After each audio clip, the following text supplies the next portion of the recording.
Živiš u pristojnom stanu, voziš pristojan auto, imaš pristojnu platu, imaš čak i nešto sigurnog prihoda, zadovoljio si neke svoje sitne hirove, ali malo si ipak Ivan što i dalje moraš na posao. Počinješ da ideš na sistematske preglede sa nadom da će ti neko reći: ej, dobro si, zdrav si, poživet ćeš još malo u zdravlju i veselju. Bio dugačak čovjek. Ali ipak ti je malo frka, imaš strah od toga šta će ti čika doktor reći. Samo da pivo i cigarete ne zabrani. Prepoznaješ li se u ovome, brate moj? Kriza srednjih godina. Kako znaš da je došla i kako znaš da je prošla? Znaš li onaj osjećaj kad te bole uši za sve?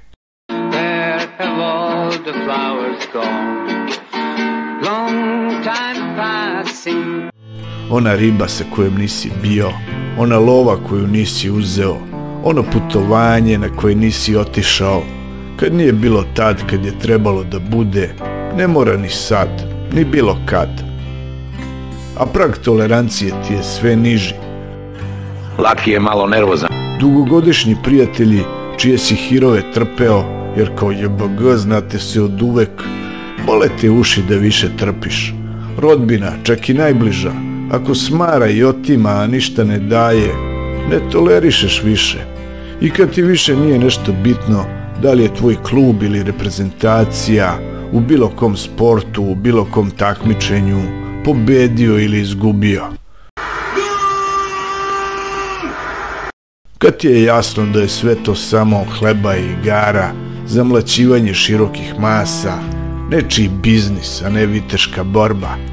Da, kad postaneš ciničan i kad te malo šta raduje, a ponekad se prosto osjećaš ovako.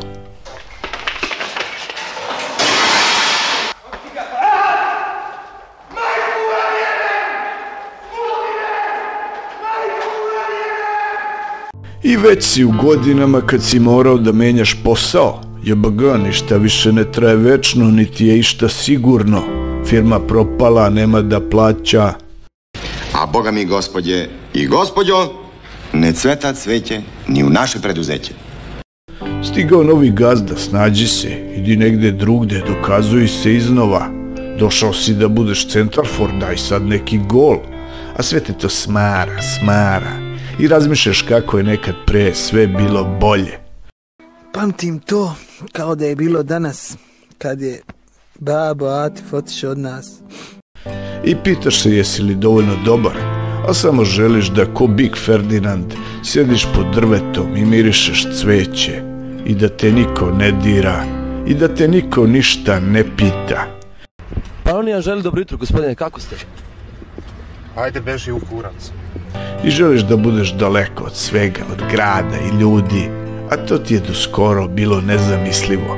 I da, to želiš, a opet osjećaš da kad bi te neko pustio da ne radiš ništa, opet bi se smorio i pitao bi se šta koji moj radiš. Prepoznaješ li se u ovome, brate moj? A tek kad upališ TV i vidiš sve prisutnog njega, Da imamo rast između 2,3 i 2,5%. tek tad ti je jasno koliko je sve nakaradno i propalo. Jasno ti je da sa te strane nemaš čemu da se nadaš. U stvari najbolje što može da se desi je da ne bude još gore. I šta još možeš? Možeš da robuješ deci, da tražiš u njima tračak talenta i interesovanja za nešto i da pokušavaš da ih podržiš u tome, jer JBG tvojih snova više nema. Ja sam, Pantiću, hteo da budem kapetan lađe. I tebe niko nije podržavao tada kad je trebalo. Samo problem je što su danas i deca uglavnom smorena i dosadno im je, isto kao i tebi. Ali da nema njih, besmisao bi bio totalan. Pa iako znaš da ćeš brinuti za njih dok ne umreš, ona su tvoja jedina zaostavština na ovom svetu. I živećeš u njihovom sećanju, živećeš i u sećanju svojih unuka ako ne opandrkneš pre vremena, ali već posle toga niko te se neće sećati. A i što bi se sećao? A žena je super. Gleda ovaj video i trpite nekako. JBG, trpiš i ti nju. Nikad nećeš razumeti žene. A lakše ti je kad u kišni, mračni ponedeljak trebaš zorom da kreneš na posao, a neko je tu da te zagrli na 11 sekundi i prirodno ti pojača imunitet. Nije lako kad si po profesiji računovođa, a po duševnom stanju u krizi srednjih godina.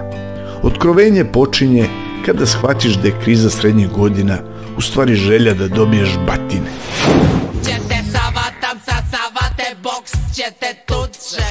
I zato sam ja krenuo na boks. Mislio sam, kad dobijem batine, bit će mi bolje. I posle 15 godina ti bude bolje. I znam, reći će neko, batine si mogao da dobiješ i kod kuće, od žene, za razliku od nekih drugih stvari koje ti je sve teže da dobiješ, kod kuće, od žene. Na boksu bar ne bio ispod pojasa. Prepoznaješ li se u ovome, brate moj?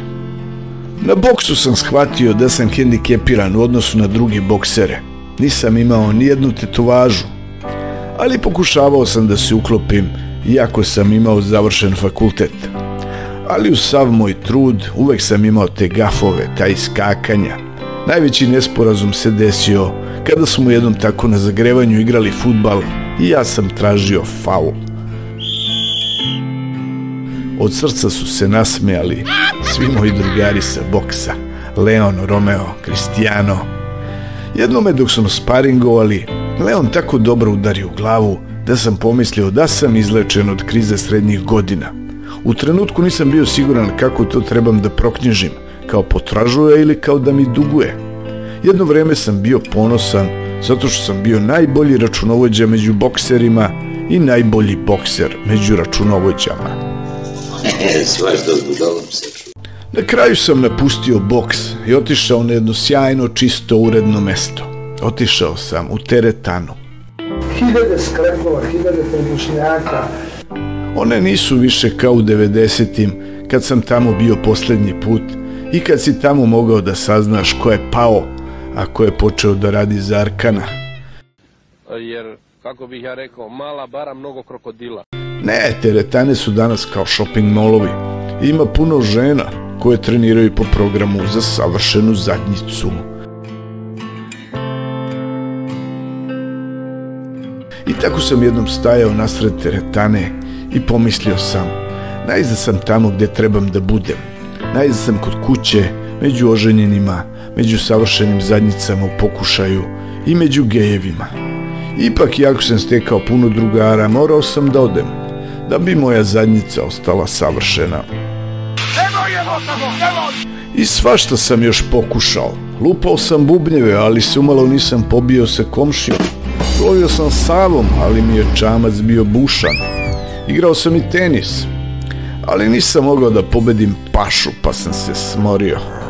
Na kraju sam pomislio, pametan sam, duhovit sam, idem na YouTube. Nekog će interesovati to što imam da kažem.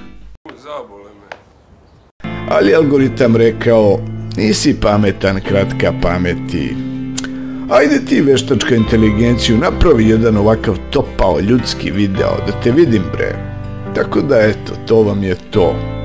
I kunem vam se da je sve ovo istina, osim delova koje sam izmislio.